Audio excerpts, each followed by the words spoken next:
What's going on, guys? Welcome back to another All Muscle Garage YouTube video. As you can see, I'm out here with the bikes. It's Sunday. Thought, I'd come out here and make a video for you guys because we do have something that we're going to be doing today on her bike, on the 150. So she's at work right now, my fiance, so I'm kind of just taking this upon myself right now to kind of do this for her.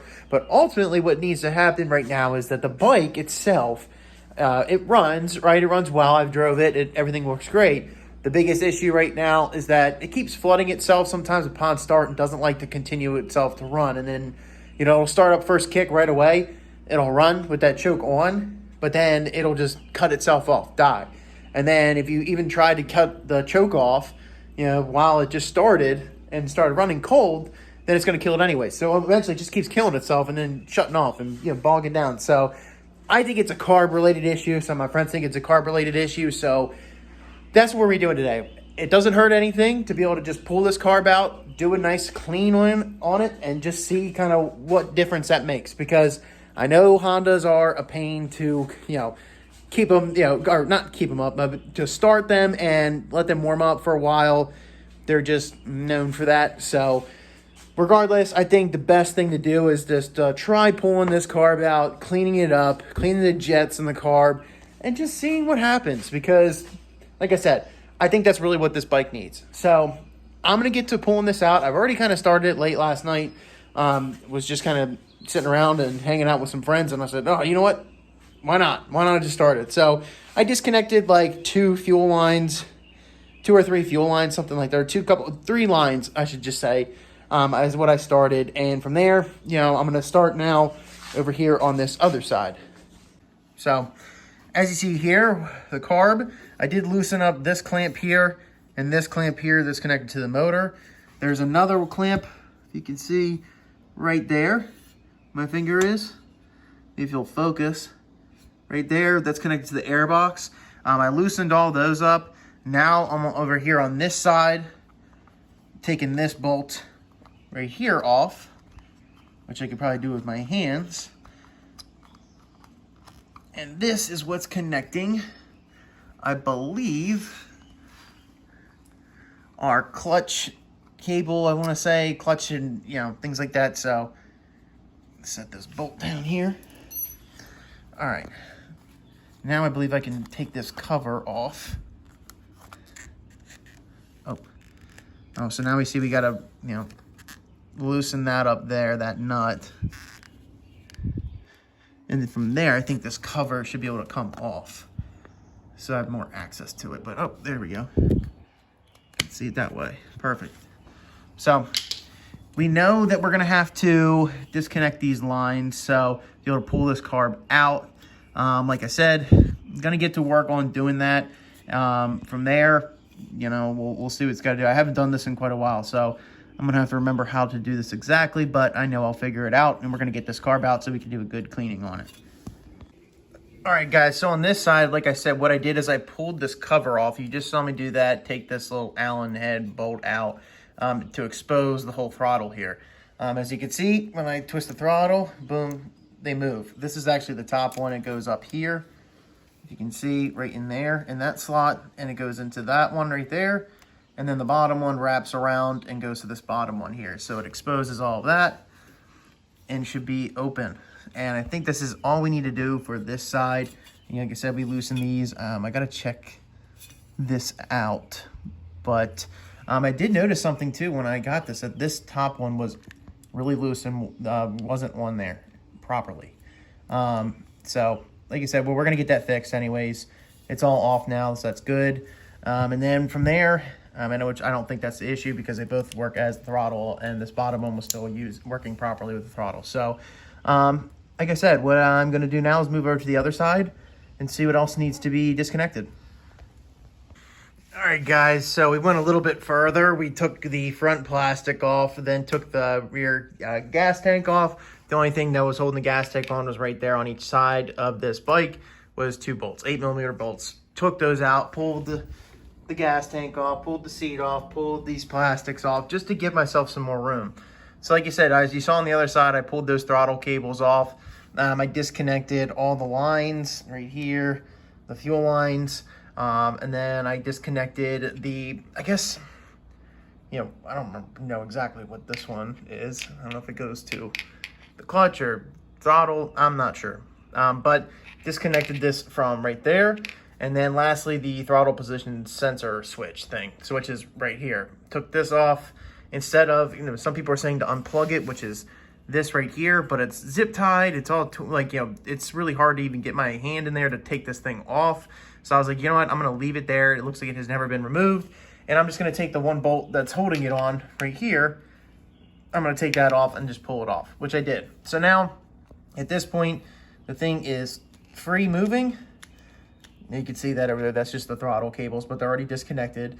I just need to, these are already loose, these clamps. So I just need to take them off on each side, pull these back and get this carb out. Once it's out, then we can pull the bowl, take a look at the bowl, see what's going on, see the jets underneath of it, and just kind of see what's happening from there. But as of right now, if you guys are doing this on your bike, and I don't know if it's like this on all Hondas or whatnot, but at least on the 150s, I know this is what you're probably going to have to do, is take the plastics off, take the seat off, take the fuel tank off. Gives you so much more room. Start pulling all the things that are connected to the carb off. And then from there, you should be free, right? You should be completely free at this point like that, where now you loosen these clamps up, and from there, it's just pulling it out. So we're going to get to that, go over to the table, set it up, and start pulling this bowl off and taking a look at what it is. So again, that was pulling this little, I guess, fuel drain, overflow drain right here off, which is this hose right here. And then the actual fuel line right here, which is this one, pulled this off on this side. Again, the throttle position sensor switch thing right here. This is the sensor, this one you pull off, and then as well as this cable, which I can't remember what it goes to, but it's back there. That's the only thing that you need to pull off on this side. And I think I had another fuel hose that I pulled off of this as well. But with that being said, we're at the point, and then over there, like I said, just pulling those two throttle cables off, and that should be it. So let's pull this thing off.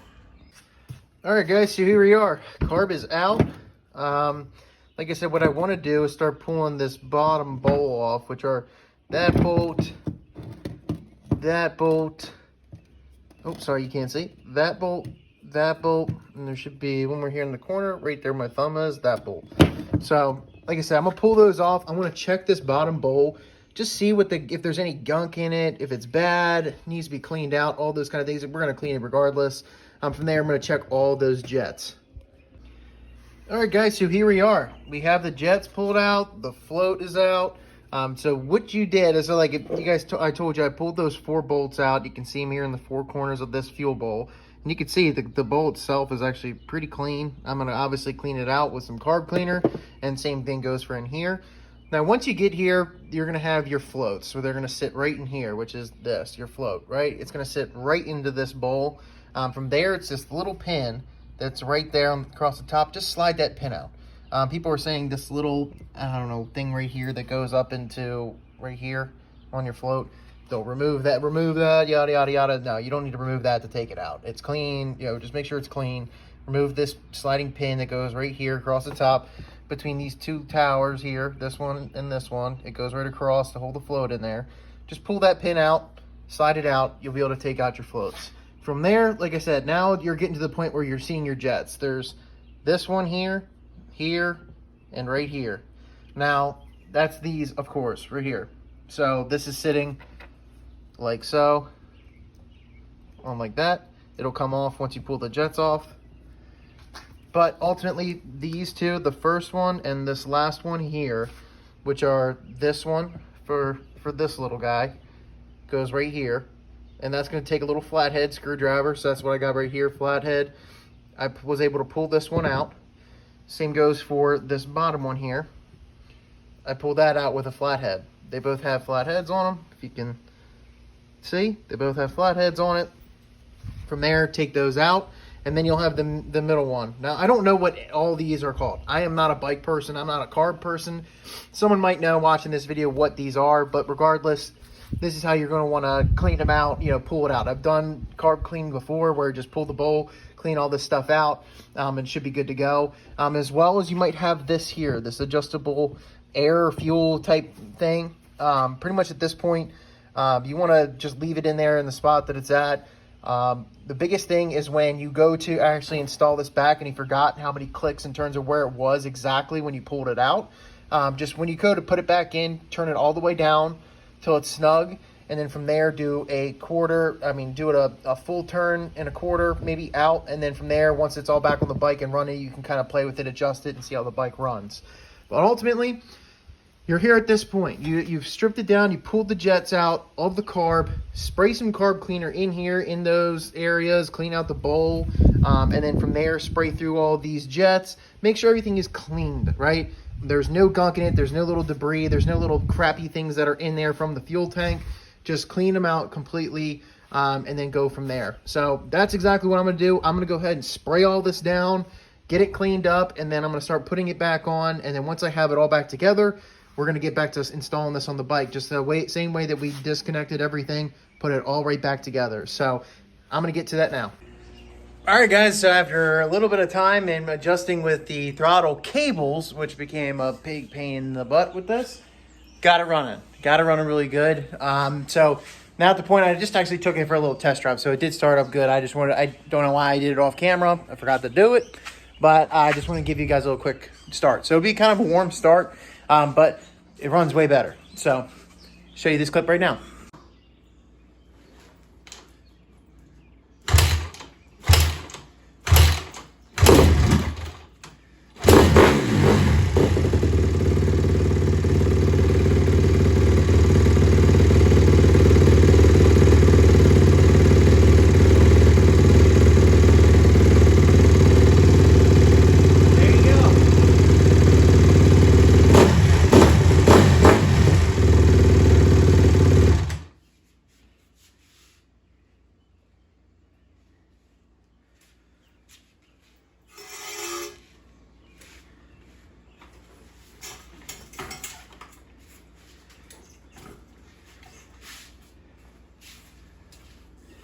So there you have it, guys. That's a wrap on it. That was as simple as that. Pulling the carb out, cleaning up the jets, and then throwing it all back together. And again, I know I struggled a little bit with the throttle body, not the throttle body, but the throttle cables became a little bit of a pain. Had to do some adjustments, yada, yada, yada.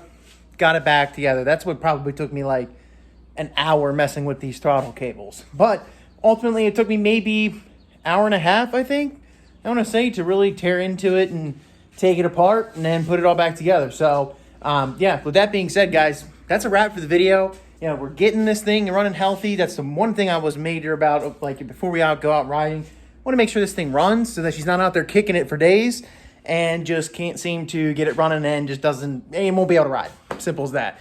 With that being said, too, with this bike also, guys, I told you about, like, the battery being dead on it, and I needed to recharge that, so that's what I did. Instead of replacing it, I just recharged it. That was great. So if you hear it,